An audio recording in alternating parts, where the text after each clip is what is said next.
ચૂંટણી પંચે કોઈ તારીખની જાહેરાત કરી નથી એ પહેલાં તો રાજકારણ ગરમાઈ ગયું છે। ગોપાલ ઇટાલિયાએ 12 કલાકની અંદર જ પોતાના નિવેદનથી શીર્ષાસન કરી દીધું છે। નમસ્કાર। ગુજરાતીમાં એક કહેવત છે કે ઘઉં ખેત મેં, બેટા બેટી પેટ મેં અને વસંત પંચમીના લગ્ન। આવી વાત અત્યારે વિસાવદરની ચૂંટણી માટે લાગી રહી છે, કારણ કે હજુ તો ચૂંટણી પંચે વિસાવદરની બેઠક ઉપરથી પેટા ચૂંટણીની તારીખ જાહેર નથી કરી એ પહેલાં આ બેઠક ઉપર રાજકારણ ગરમાયું છે। હવે ગોપાલ ઇટાલિયાએ 12 કલાકની અંદર જ એક નિવેદનમાં યુ-ટર્ન મારી દીધું છે। પહેલાં એમણે એવી વાત કરેલી હતી કે કોંગ્રેસ સાથે ગઠબંધન શક્ય નથી, અને હવે 12 કલાક પછી એવી વાત કરી કે કોંગ્રેસની સાથે એવું નક્કી થયું છે કે વિસાવદર બેઠક ઉપરથી કોંગ્રેસ ઉમેદવાર ઊભો નહીં રાખે। તો આના વિશે તમારી સાથે વાત કરીશ। મારું નામ રાજેશ શાહ છે અને તમે જોઈ રહ્યા છો ગુજરાતના સૌથી મોટા ડિજિટલ ન્યૂઝ પ્લેટફોર્મ ખબર છે.com।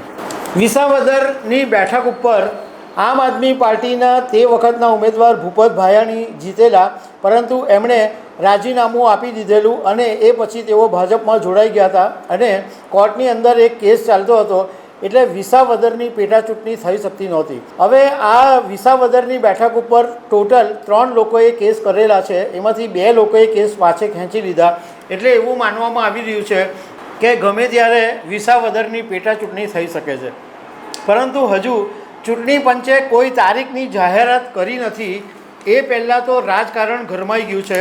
ગોપાલ ઇટાલિયાએ 12 કલાકની અંદર જ પોતાના નિવેદનથી શીર્ષાસન કરી દીધું છે। રવિવારે ગોપાલ ઇટાલિયાએ કીધેલું હતું કે જનતાની સાથે દિલના બંધનનો એમણે વાત કરેલી કે અમારી ચૂંટણીની અંદર જનતાના દિલ સાથેનું અમારું બંધન હશે। એટલે એવું માનવામાં આવતું હતું કે આમ આદમી પાર્ટી એકલા હાથે જ વિસાવદરની ચૂંટણી લડશે, પરંતુ સોમવારે જ્યારે ગોપાલ ઇટાલિયાએ પ્રેસ કોન્ફરન્સ કરી ત્યારે એમણે એની અંદર દાવો કર્યો કે જ્યારે વાવ વિધાનસભાની બેઠકની ચૂંટણી થઈ હતી ત્યારે એક એવું અન્ડરસ્ટેન્ડિંગ થયું હતું કે આમ આદમી પાર્ટી વાવની બેઠક ઉપરથી પોતાનો ઉમેદવાર ઊભો રાખશે નહીં, અને વિસાવદરની બેઠક ઉપર જ્યારે જરૂર પડશે ત્યારે કોંગ્રેસ એમનો ઉમેદવાર ઊભો નહીં રાખે। ગોપાલ ઇટાલિયાએ કીધું કે અમે વાવ બેઠક ઉપરથી અમારું જે વચન હતું એ પાડી લીધેલું, અને વાવ બેઠક ઉપર અમે આમ આદમી પાર્ટી તરફથી કોઈ ઉમેદવાર ઊભો રાખ્યો નહોતો। એટલે હવે મને વિશ્વાસ છે કે વિસાવદરની બેઠક ઉપર કોંગ્રેસ પણ પોતાનો ઉમેદવાર ઊભો નહીં રાખે। હવે ગોપાલ ઇટાલિયાનું નિવેદન જેવું સોશિયલ મીડિયામાં વાયરલ થયું એટલે તરત જ ગુજરાત કોંગ્રેસના પ્રવક્તા ડૉક્ટર મનીષ દોશીએ પોતાનું નિવેદન આપ્યું છે, અને એમણે એવું કીધું કે આમ આદમી પાર્ટીના નેતાઓ બેજવાબદારી ભર્યા નિવેદન કરી રહ્યા છે, અને એમને કોંગ્રેસનો સહારો પણ લેવો છે અને પછી કોંગ્રેસ ઉપર ખોટા આરોપ પણ લગાવવા છે। એમણે એવું કીધું કે વિસાવદરની ચૂંટણી માટે પ્રદેશ કોંગ્રેસ ચર્ચા વિચારણા કરીને જે યોગ્ય નિર્ણય કરવાનો હશે એ કરશે।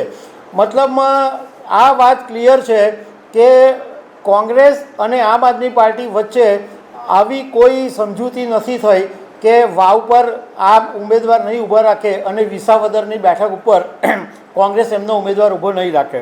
એમણે ડૉક્ટર મનીષ દોશીએ ગોપાલ ઇટાલિયાના દાવાને ફગાવી દીધો હતો અને એવું કીધું કે કોંગ્રેસ કોઈ પણ પ્રકારના દબાણમાં આવશે નહીં। એટલે કહેવાનો મતલબ એમ છે કે હજુ તો ચૂંટણીની તારીખ જાહેર નથી થઈ એ પહેલાં આમ આદમી પાર્ટી અને કોંગ્રેસની વચ્ચે બબાલ શરૂ થઈ ગઈ છે। તો દર્શક મિત્રો, આવી અનેક વાતો સાથે અમે તમને મળતા રહીશું। Thank you very much.